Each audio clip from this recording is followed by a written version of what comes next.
Hey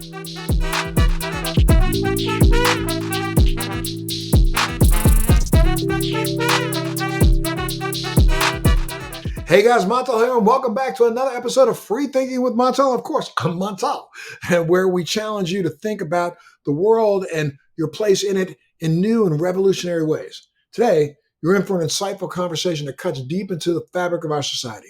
I'm joined by a man who has been a beacon of hope and a voice for progressive change. He's a tireless advocate for human rights, a fervent voice for the marginalized, and a formidable opponent of injustice in all forms. With over 2 decades of dedicated service, he has touched the lives of countless individuals through his ministry, both in person and online.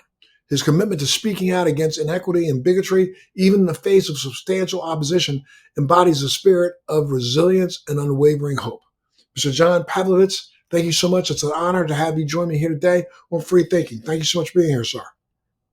It's a joy to be with you, Montel. Thank you. Absolutely. So let's go back for a second before we jump into our deep conversation, which I know we're going to have. Tell me a little bit about your background. Where'd you grow up? What led you to become a pastor? Well, I grew up in central New York in a fairly traditional Italian Roman Catholic family. So I say I was raised on gluten and guilt. So I had a lot of pasta, a lot of repentance, and I had no aspirations, Montel, to be a minister of any kind.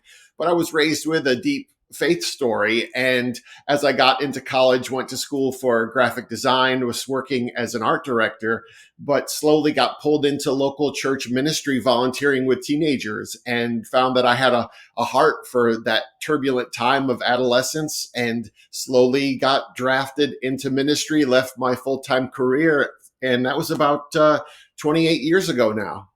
Wow, that's incredible. I mean, for me, I think we have kind of maybe similar backgrounds. I mean, I was born in a family that didn't believe in not having the grease and having the gluten and having whatever else they could have to eat, but I also was raised really kind of crazy. My formative years was raised throughout the Catholic Church.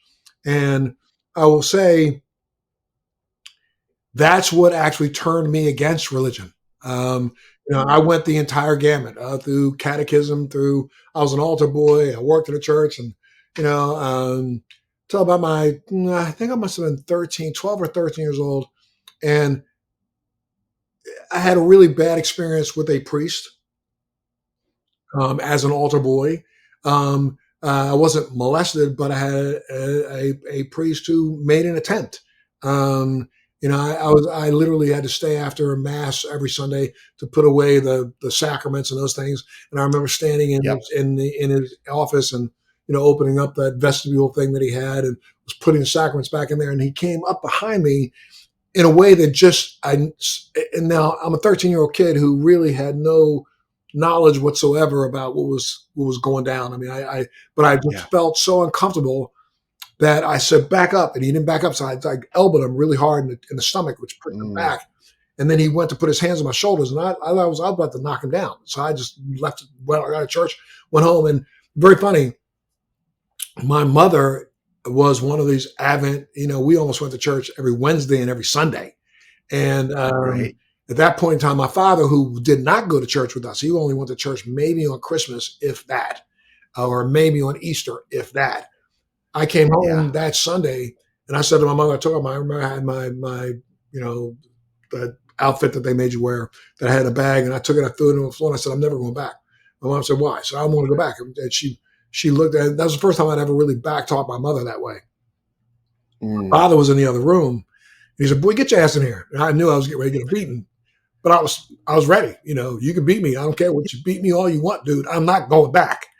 And that's right. It was maybe, I'm telling you, he said, okay, all right, calm down. All right, go to your room. I went to my room, and I could hear him and my mother arguing for a little while. And I came back downstairs and was in the living room.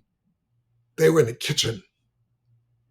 And I remember my father came into the living room, and he saw the look on my face, and he knew something was wrong. He said, don't worry, you don't have to go back. I said, I'm not going back. If you make me go back, I'll run away. And he was like, I said, you don't have to go back. I shut up. It was end of story. And I never went back. And then I'll tell you another one I enlisted in the Marine Corps right after I graduated from high school. Well, I enlisted before I graduated from high school, so I was in like the delayed entry program. And Okay. I literally went to boot camp at Paris Island. I was a Marine back in 1974, homie. So this is like a while back, Mm, and I'll never yeah. forget. Um, it was I entered boot camp in October of '74. So we were there over Christmas. Okay. Christmas Day was a day that was given off to all the recruits. So you didn't get no other days off. You get Thanksgiving off. You didn't get nothing else off. New Year's Eve off. No, Christmas Day was a Mm, day off. And I remember they literally came in and said, all religious, if anybody wants to go to church, you can go to church this morning. Catholics line up here, Protestants line up here, whatever line up here. So I was the Catholic group. I went to church, and we literally had mass outside. And I will never forget this because we were on this knoll, this hill in South Carolina. It was like a little knoll kind of there. It was totally mhm. flat down there. And the the minister who, or the priest who was a Marine Corps officer, and if you remember, let's go back 1974 was a time of disarray in America. You know, there were still riots Sure. going on. There were riots because of the Vietnam War. There were riots that were, civil rights riots. And this priest stood up on that knoll under a cross. And I don't even know why I decided to go. I thought I was going to go because, you got out of doing shit. It was like that day. I was Right. like, I ain't Sure. got to do nothing. Everybody was sitting on the Foot Locker shining their boots and cleaning their rifles. I was like, I can go at least Mhm. get 5 minutes worth of break and get a little something to drink, a little something to eat. Yeah. And so I remember him distinctly in the midst of his sermon after he did the opening bullshit. Then he went into his ceremonial term discussion and literally used the N word Real. Mm. in front of us, maybe 500, 600 Marines all on their knees, and literally beg Lord to stop these ends from, acting as ignorant as they are in our cities across America. And I was like, what the fuck? Excuse my mouth. What did you say? No. Thank you. Yeah. I literally, I didn't even stay for the rest of the sermon. I had to stay through the end of the mass, and you could have stayed for another hour to grab some cookies and coke. And, but I went back Mm. to my barracks and decided to sit on my locker all day and shine my boots because I was so pissed off. You don't know. And that literally, I never went back to a church. Now I never went back to a Catholic church. I will say that I went back to a Baptist to a Episcopalian church once in LA. There was a very, very, very prominent church in LA that was doing a lot of good work. When I first started the Montel show and I went back to that church, I used to spend some time there for a couple of months. I went, and then I also went and was a visitor in at a sermon by a rabbi, Okay. Jewish. But then, honestly, I like to say, even after that, I started a program where I was like yourself, speaking to kids across America, Mm. and I used to always say, I'm not a minister, but I have a ministry because I Right. felt like the work of what was supposed to be done by a church was really what anybody could do from inside without having, four walls and some guy in an outfit telling me what to do. So I will say that to you. I'm sure you get this from Mm. everybody that you interact with. They give you their stories, but yeah, and even till today, I have I just don't feel good about some I know and see who I know are preying on others, not praying for something, but preying on others. Yeah. And unfortunately, in this world today, to me, we just seem to have a large percentage of these people who are doing that. That it throws me off when it comes to the whole word church. But Yes. Well, I totally get it. In fact, I was spared some, much of what you talk about in the Catholic Church, but it was looking around and saying, well, here's are the teachings of Jesus, but then I see what's being lived out in these sure, communities and it wasn't matching for me. So when I entered actual ministry, it was a surprise. And I think I went in with different eyes, different questions, because that wasn't an aspiration of mine. And I started to see this thing that I was a part of, seeing the injustices it was perpetuating, seeing the fact that racism, homophobia, sexism were so much a part of it. And so for me, it has been that gradual evolution to a place outside of the context of a local church, but being able to reach millions of people through the online platform. And it's this really odd congregation of people Right. who just really want to talk about empathy and diversity and justice. And that's sort of where I sit now. I applaud you on that. I really do. I really do. I think that's Mm, we need that so much more today than we need four yeah, walls anywhere, right? no doubt, no doubt. Well, yeah, again, you've been on the front lines of ministry for now over 2 decades, advocating for equality, for diversity, for justice. I mean, really, what at the end of the day, because I know there are some days that you come in and you want to throw your hands up in the air and go, damn, man. Yeah. I mean, what's driving you to keep pushing forward to get that kind of message out? Or is it time now? And I'll ask you this, is it time now for maybe let's skip the word church. Let's skip the word ministry. Let's Mm. just talk about, the Pavlovitz theorem. You know what I mean? I mean, Yeah. along the way, over history of man, we have followed men for varied reasons who have Yep. good intent. Why do I have to have it? I mean, well, first off, what keeps you going? What keeps you? Is it Mm. the victories that you have in someone recognizing the fact that we are all meant to be empathetic, loving souls, or what is Well, Montel, I think doing the work that I do for about 10 years in this sort of online sphere, I've just been given so many stories. I call myself a collector of stories, kind of a war correspondent, because I get to travel and meet people. And it's realizing how many people are asking the same questions, feeling the same prompts and frustrations. And as I started to write more explicitly about my tensions with my faith tradition, with the evangelical right, with that bridging of the marriage of church and state, really, I saw how many people were similarly burdened. And that keeps me going. But it's also realizing, we inherited this place from people who came before us, justice workers, activists, caregivers, ministers.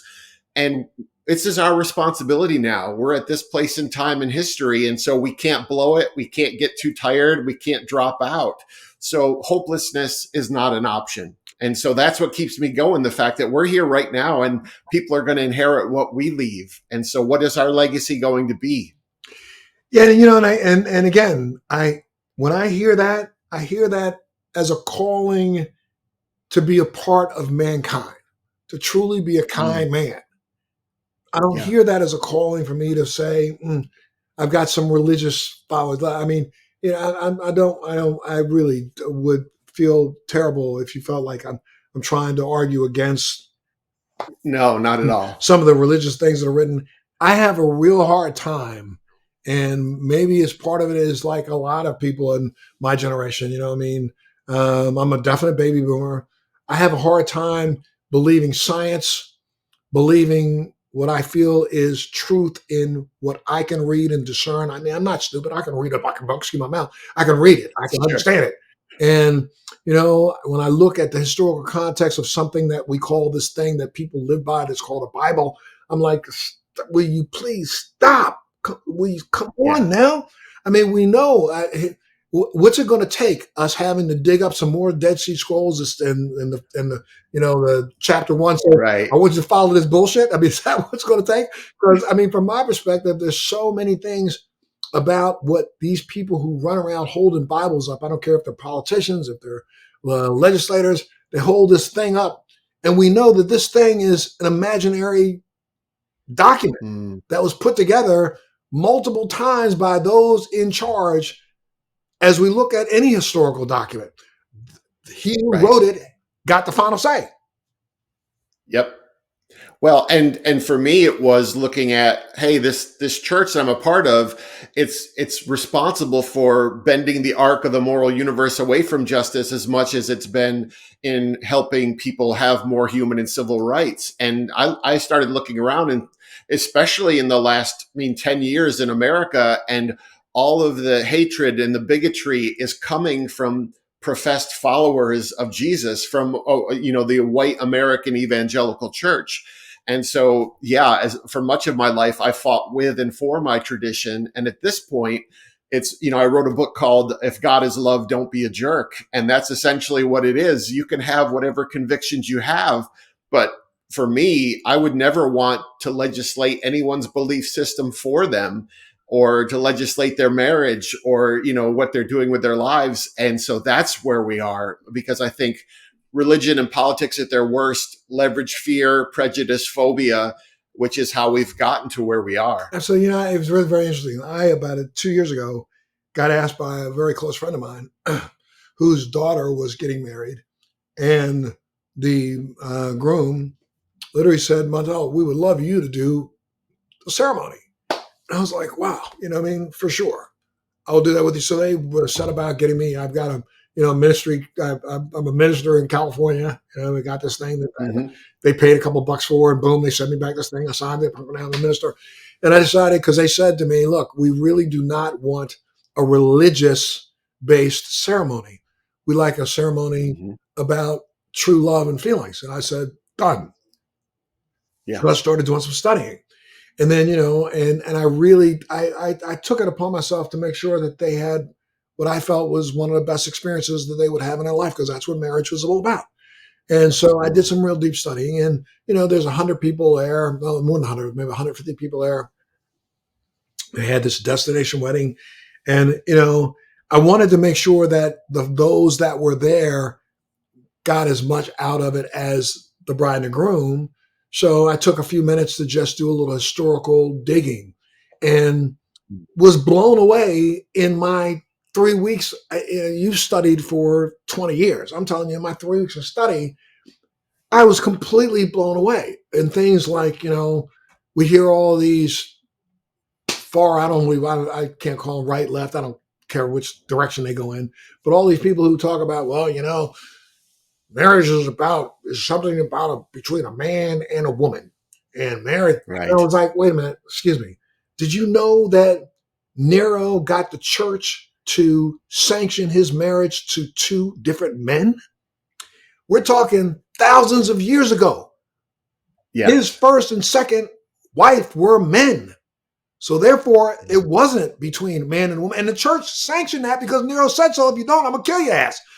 Oh, well, Right. Really? We can change religion like that just because one fool said so? And then start digging into all of the things that we in the West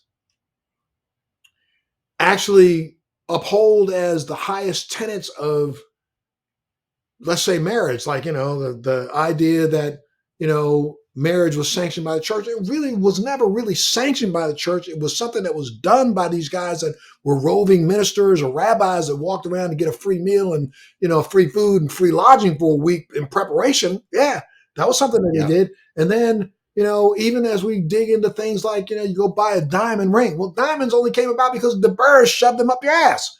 So it's like, and the whole idea of wearing a white dress and all these things that we look at and think some way, shape, or form, we make movies about, we show images of people standing on an altar 2,000 years ago. That didn't happen.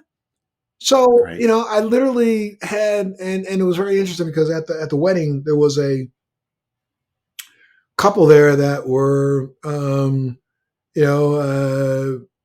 the wife and the 2 wives.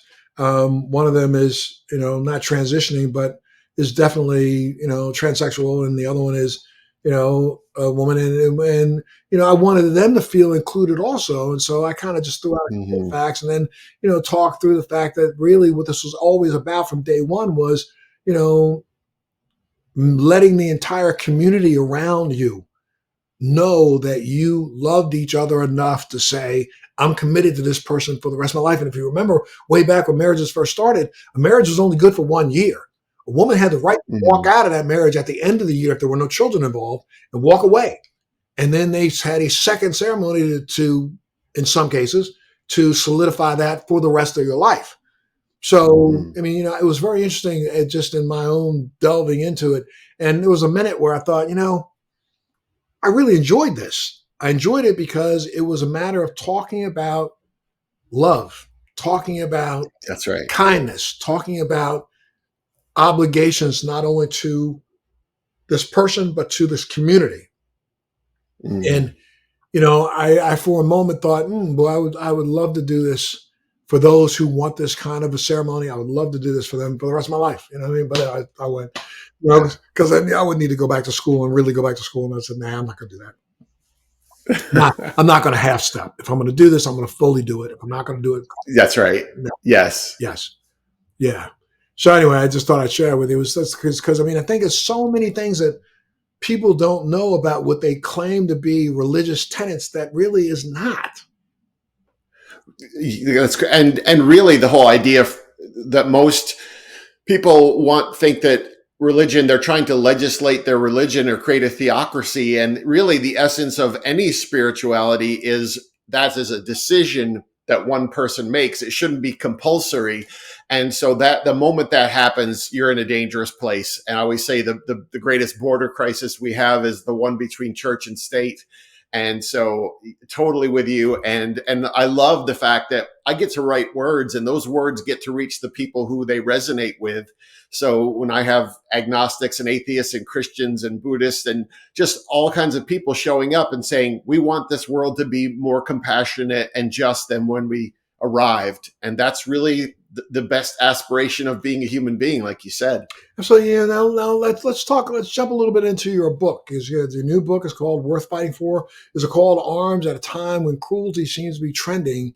And I will tell you that's another one of these things. If you were to talk to some friends of mine who've known me for a long time, I've been saying for almost 15 years, not the last 5, not the last 6, 8, but for the last 15 years, that we are at a point in time in society on the planet that, and it's a very bad term, but I used to call it the last stand of the redneck. And I wasn't talking racially. I'm talking about those who have hate in their heart.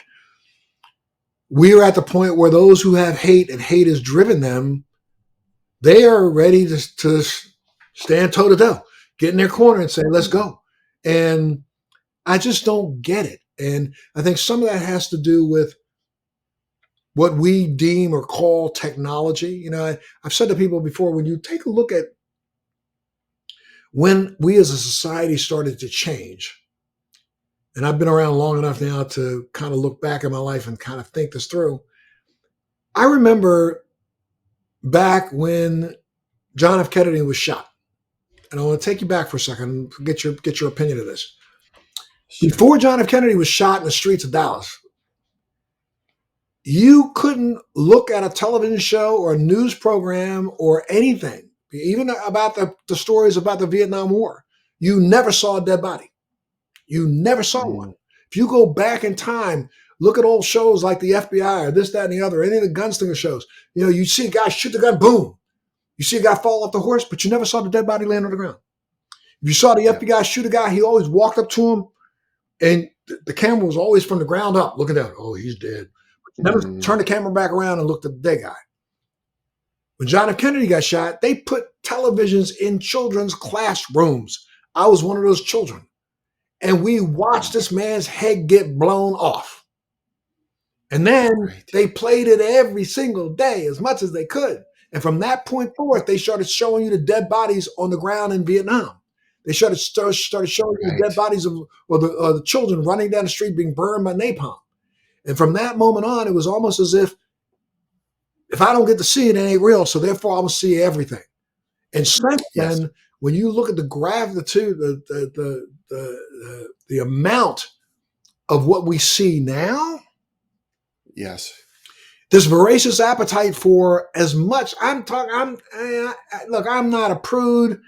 I don't mind. Do what you want to do in your bedroom with yourself, and if you want to watch porn, you want to do this, that, and the other, go right ahead. That's the thing. I don't care.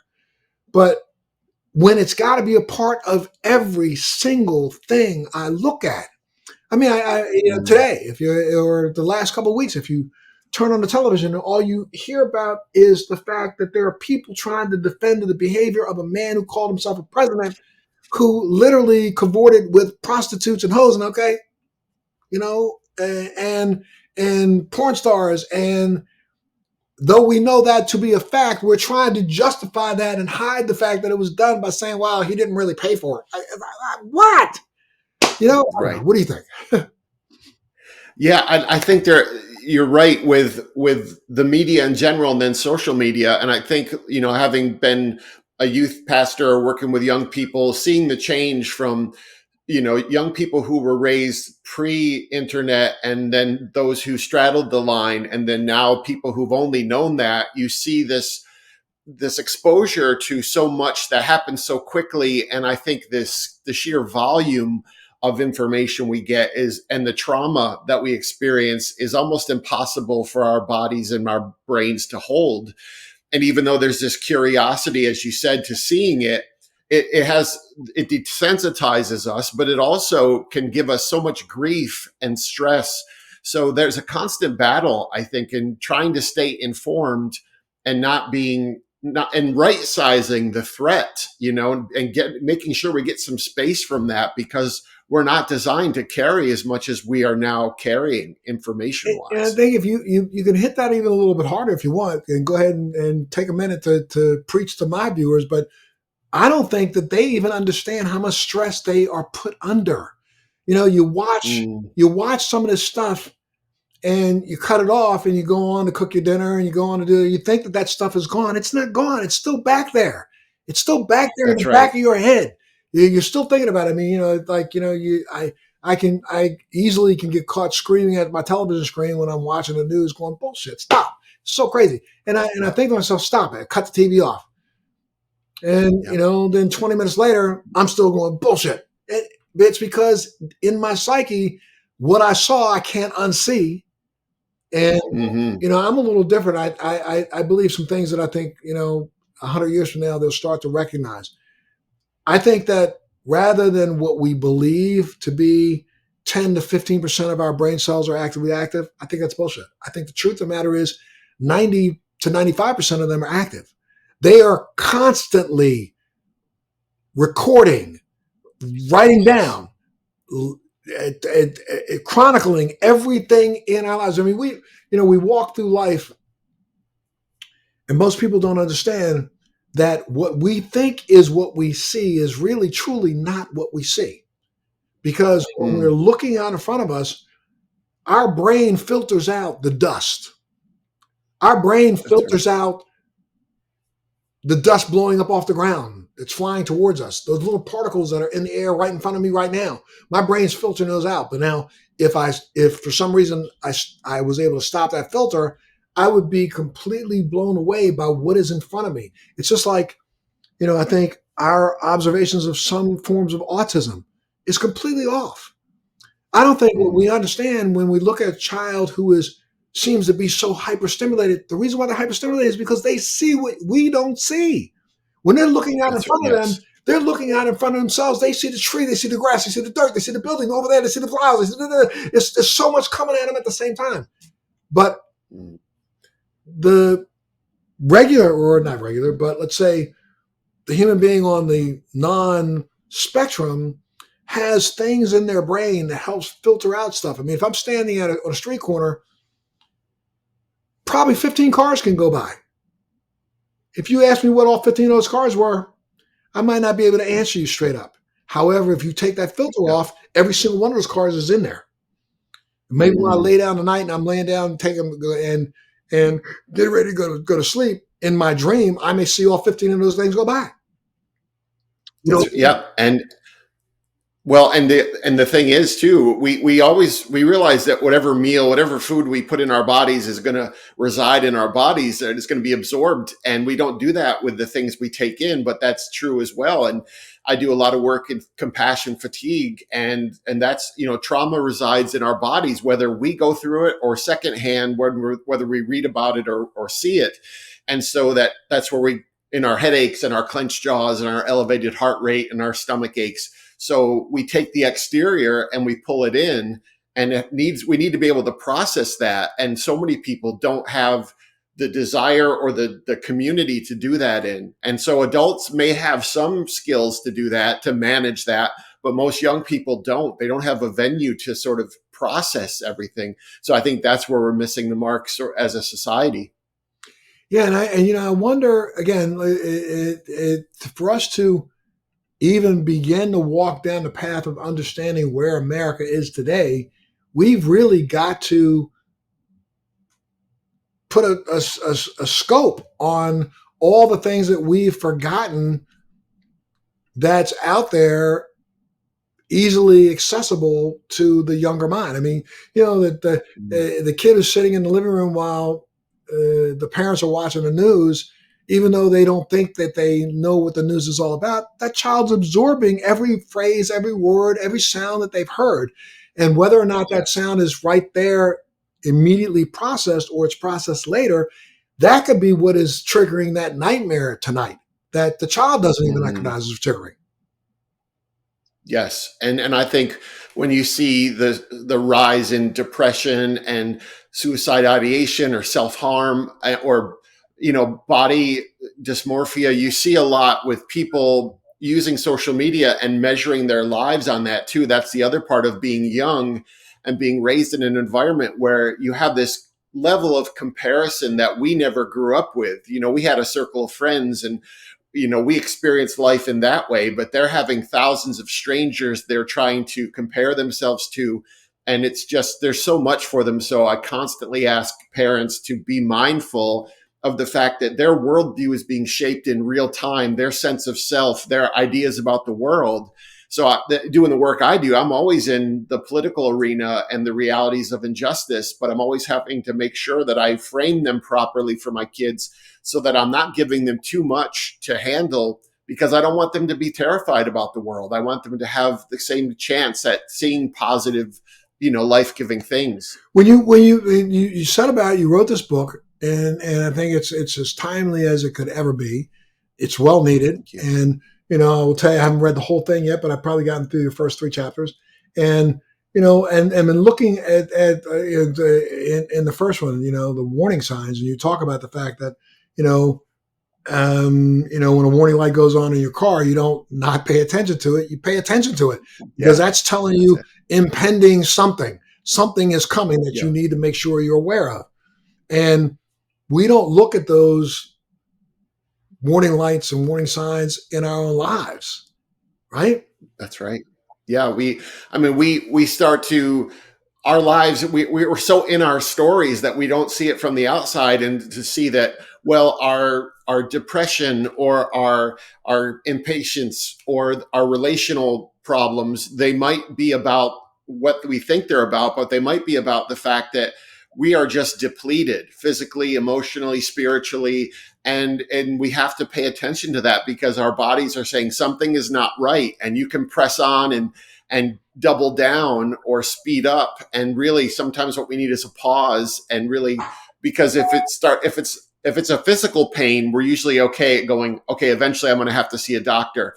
But we're not really good at saying the anxiety or the stress or the anger. I need to find a good way to process that as well. And we can't tough it out and just ignore it all the time. And so the book is partially, it's about the wounds of the world, but it's about the wounds we sustain attending to those as well. And those are 2 critical things. Right. And I think one of the things, I'm sorry, I just realized I just got unplugged here. Talk a little bit about that journey that made you write this book. I mean, you understand, from my perspective, you seem to understand a lot of what we should be doing, but unfortunately, a lot of people aren't trying to do that. I mean, parents don't even sit down for a second and ask their child, "Are you overwhelmed?" I mean, I think questions like that need to be asked a lot more these days. Do you not? Yeah, I think, parents are overwhelmed. You look at what we've gone through with the past 10 years of, political tribalism and all this stuff, but then you throw in the pandemic that we all suffered through, but we've been expected just to carry on after that sort of ended. And we've never really gotten to take personal stock of what did this experience do to me? And I think many adults are doing that. Parents are doing that. And so they haven't reckoned with their grief or their anger. And then so it's almost as if people are just too busy to really ask the follow-up question. Like you said, it's not just, hey, how was your day? But really tell me about it, because kids are going to give us the easy answer, the answer that's going to get them out of a deep conversation. So it's our job as adults to press in and say, tell me how you're feeling about this, or tell me what's the best thing that happened today, so that you can get more information. And a lot of people, parents, adults, they just don't simply make the time for that because of the pace of their own lives. I know, and I think that's what I do with the pace. I mean, we've literally set ourselves on a pace. It's like that's the reason why we were getting ready to do this whole AI thing, and I think, man, at some point in time, is going to have to rationalize and recognize that what we think is making us better is really destroying us from within. And we were already looking at the fact that AI is going to start replacing humans in ways that we never thought we'd be replaced before. And when that happens, then we're going to have time in our hand to do nothing but despair at the fact that we've been replaced. Right. Or what is our identity now? What did we build our identity on before? And what do we do now that we are being replaced in these ways? What's a new way for us to understand our humanity? And I think it's eventually going to pull back to, it's going to be person to person. It's going to be small communities doing work together. But, technologies, there's beautiful parts about it, right? Because we wouldn't be talking right now. I wouldn't have reached anyone other than the people close to me. And so I'm grateful for the ways technology can shrink the world, but there's always that part of ourselves that we lose. And so we have to be cognizant of that all the time. It can shrink the world enough so that those smaller pieces of the world can go do battle against each other. I mean, we're taking a look right now at a time when political divide is an understatement. Social divide, cultural divide. Divide is the essence of man right now. And I've had arguments with people who say, well, but the good thing about it, it's not everybody. But then sometimes I tell you, if I walk into the grocery store right now, within 5 minutes, I'm going to see something in that grocery store that represents the divide between human beings. And it blows my mind that we have kind of just descended to this. Yeah. And I think, Montel, we don't really have a lot of venues or mechanisms by which to meet with people of differing opinions and even try to navigate that. So we've got social media, which is really, it's not conversation. It's usually a series of monologues. And so we've built an online network called Empathetic People, and we try to get people together to have substantive conversations, but that's only people who've chosen to be there. So we're really not even able to engage people far across lines. And that's just something we haven't built into our society, how to regularly sit with disagreement, tension, confrontation. Because, if you look at the way the media has worked since when I was actually doing my show on a daily basis, we used to talk about the news all the time as being a group. And it's so true today that if it bleeds, it leads. So that's the story that you're going to get at the top of an hour. You're not going to get the story of anything good happening. You're going to get the story of what was the most divisive thing that happened. And then we go down in levels of divisiveness through the rest of the hour. They used to try to end the news hour with something that was good. I've seen several different anchors try to say, well, we don't want to leave you always on a bad note. And so they throw out the puppy or they throw out the duck.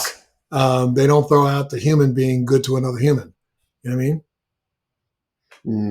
And it's something that you're right. And in the work that I do, it's very seductive. You don't want to get pulled into, well, I know if I write this same piece from this perspective, it's going to garner a lot of tension. And if I write it from this maybe a more gentle or kind perspective, it may not be. And people all over get conditioned to that. Well, this is where the eyeballs go.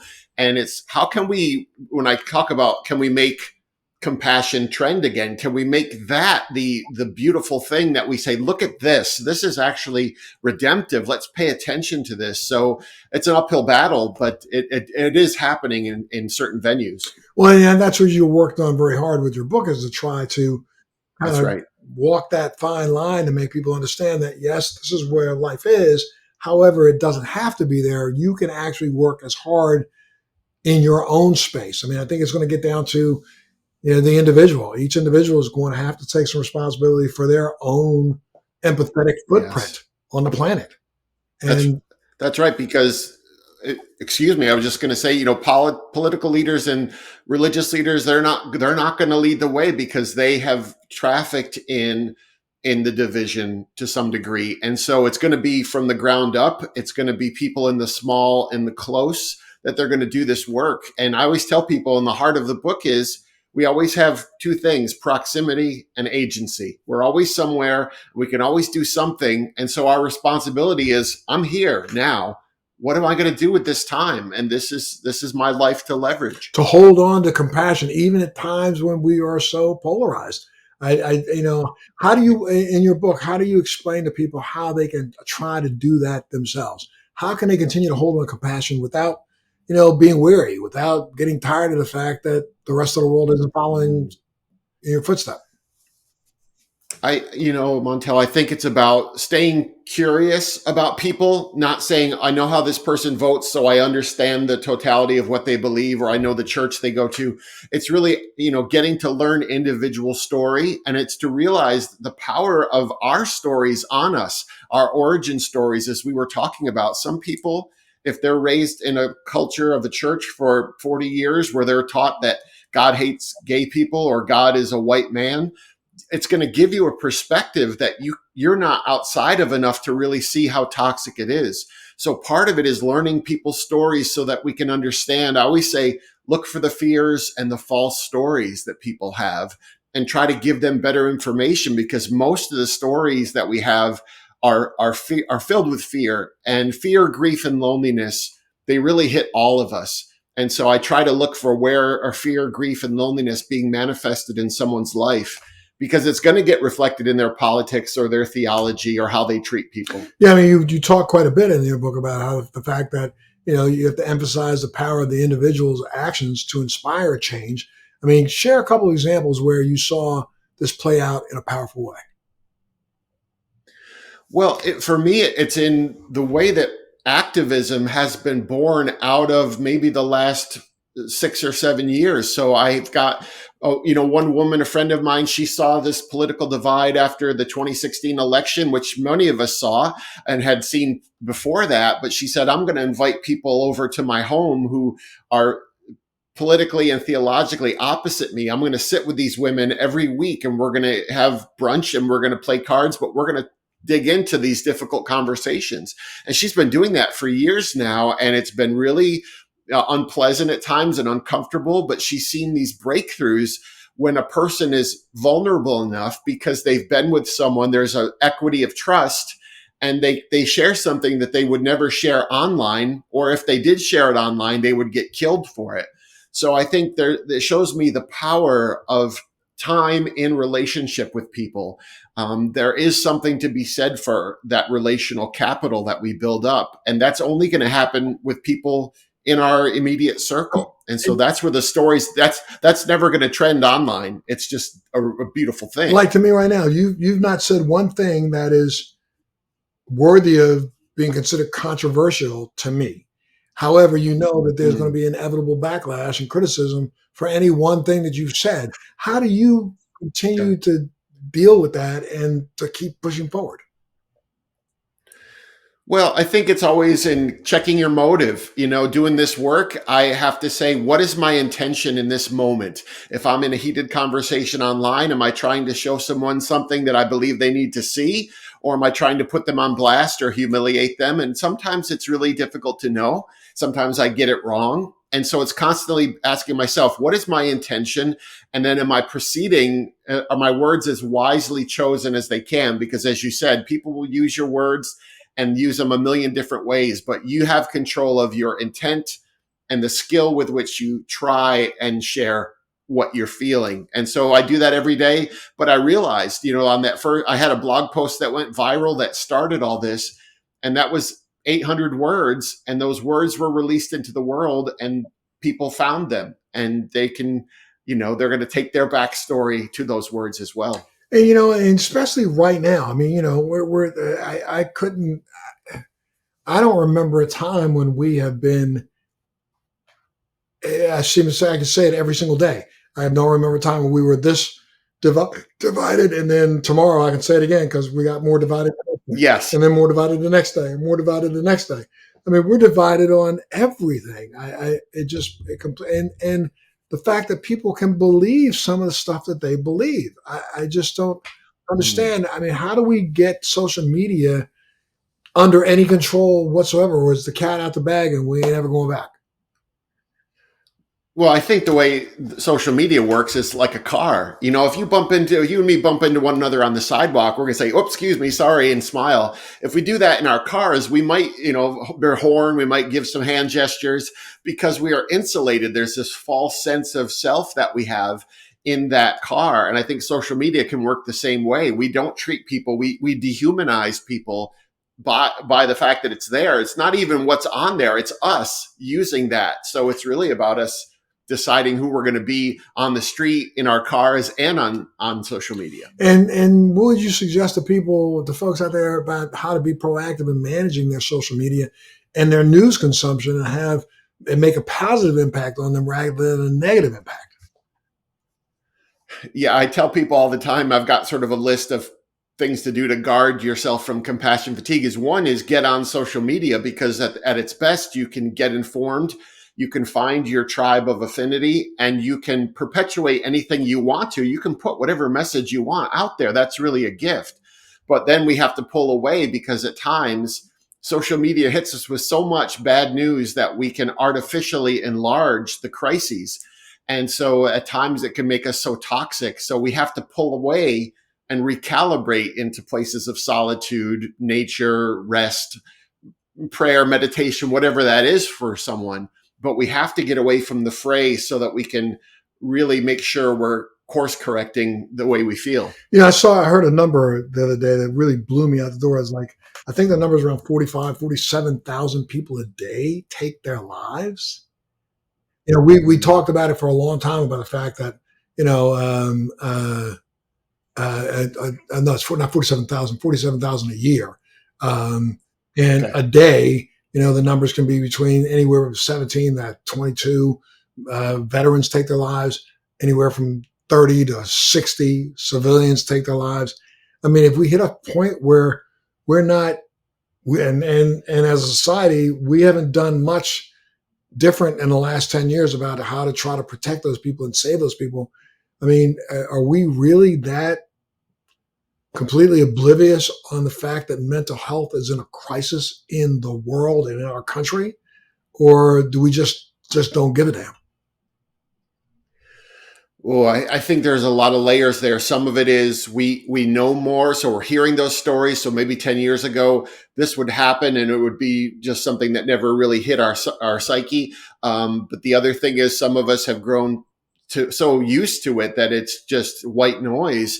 And then we have lawmakers too, who are just, it's not in their best interest to, or they think it's not, to have mentally and emotionally healthy people, but yet that should be our priority. I mean, we want to wipe out cancer. We should want to wipe out mental illness as much as we can.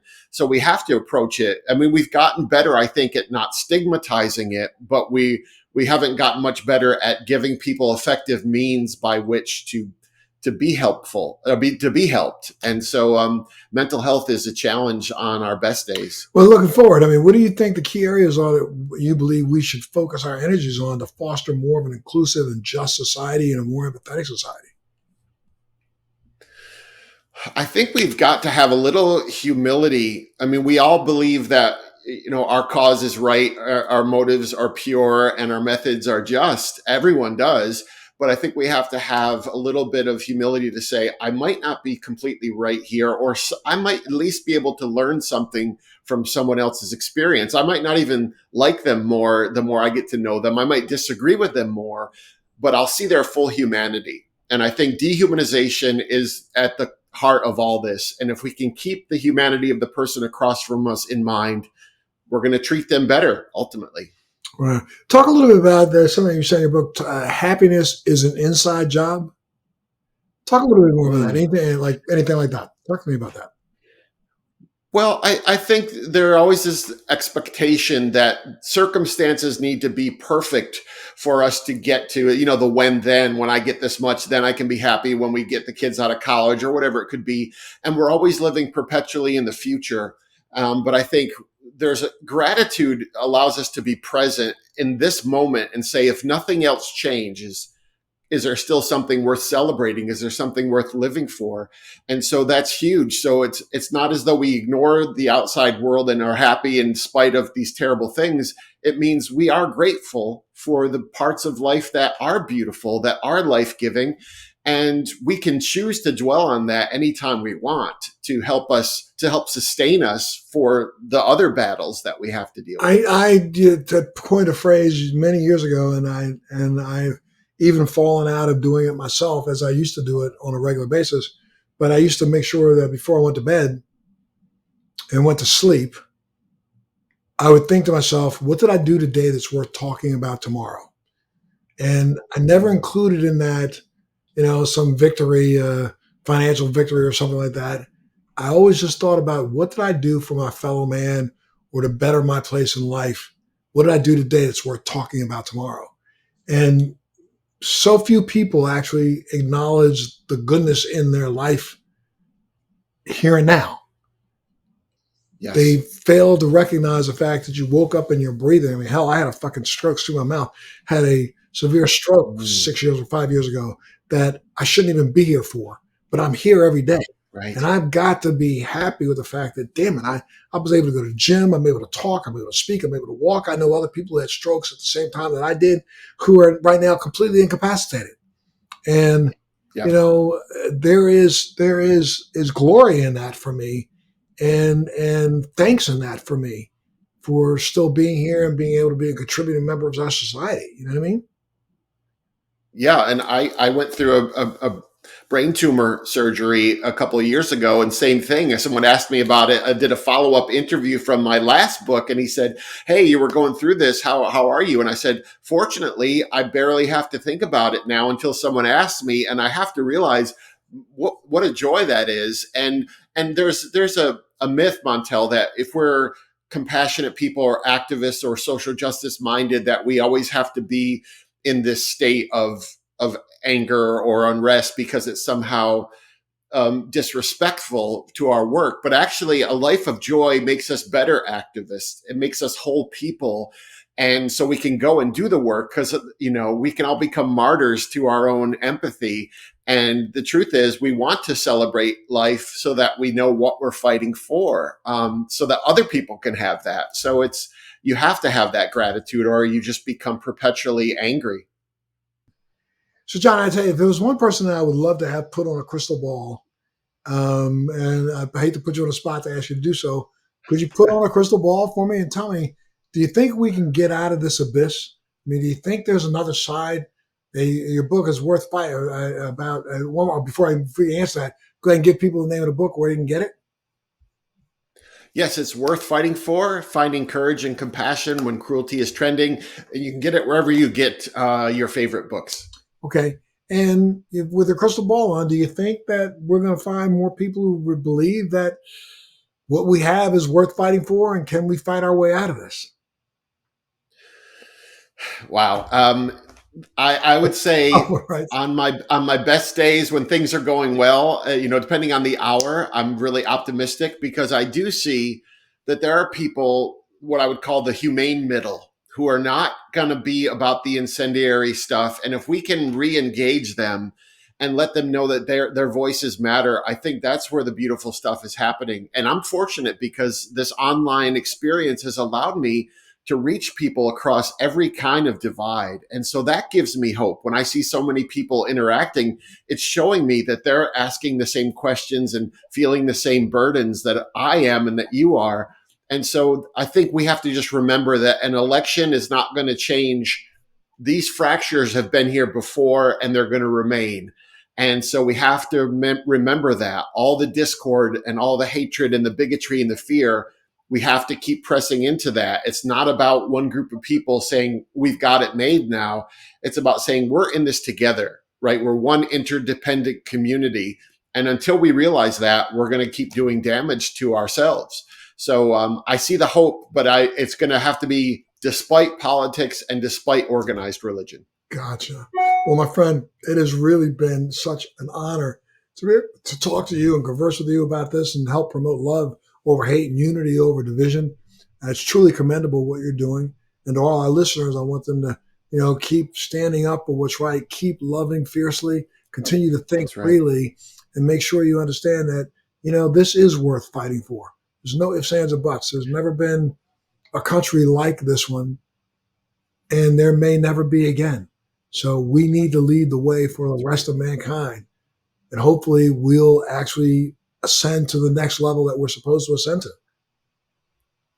Amen to that, my friend. It's been so great meeting with you, Montel. Oh, so great meeting with you too, sir. And, I know we probably barely scratched the surface. So, on occasion I do ask, I'd love to have you back. So if you ever want to chop it up some more, love to have you back. Let's just keep getting that message out there and making people stop and think what they can do individually to make this a better place. I think that's where it's going to all start. It starts with the individual, not listening to the politician, not listening to anybody else, the individual, and understanding that we can make a difference. Thank you so much, John, for being part of the show today. Thank you. Absolutely, sir. And thank you all for tuning into this edition of Free Thinking with Montel. Thanks for joining me on Free Thinking with Montel. Please make sure you're subscribed and hit the bell to be notified when new episodes post each week. We'd love to hear feedback, so please send us your comments.